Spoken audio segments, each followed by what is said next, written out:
twamagawe mu gihe cy'imperuka duhabwa gukora umurimo ukomeye wo gufasha abandi no kubagoboka, kwizera kugakomezwa n'imirimo.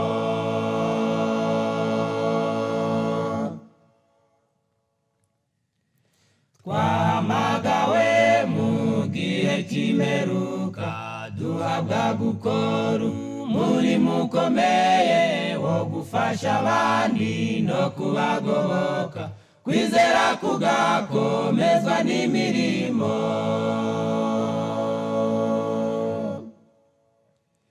Twahawe umurimo wo gufasha abandi kugoboka abakene batishoboye, akariro keza twe tunyuriramo tugeze ubutumwa ku bari mu isi.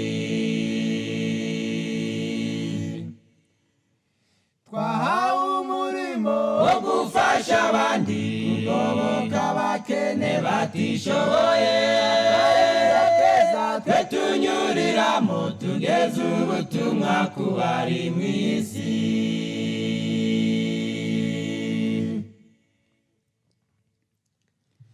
Ibikorwa byacu bigera ku bandi n'imbuto dutera aho batatuzi, igihe cy'isarura kiregereje, mbese nawe witeze kuzasarura.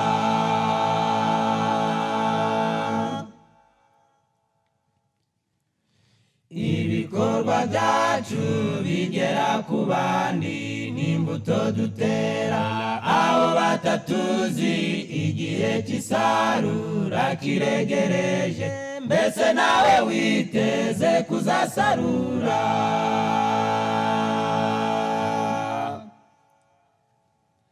Ibikorwa burya biruta amagambo, kandi nibyo bivuga kurusha imvugo.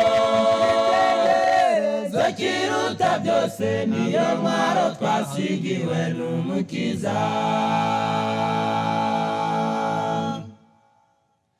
Ibikorwa burya biruta amagambo, kandi nibyo bivuga kurusha imvugo.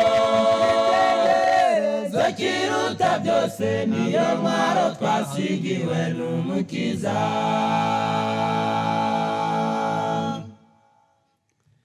Ubu Yesu aravangura abakozi be bakoresheje ibikorwa n'amagambo, bagiye guhamagarwa bidatinze ngo nimuze mwebwe abahawe umugisha.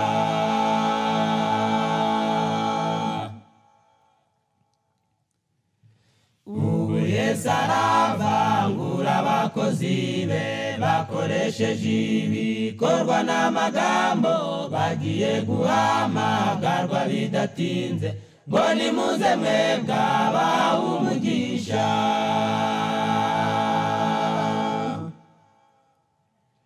Guha abakene n'ukuguriza Imana, umurima w'Imana ntujurumba,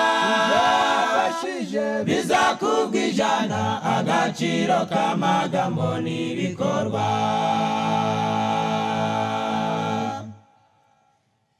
Guha abakene n'ukuguriza Imana, umurima w'Imana ntujurumba,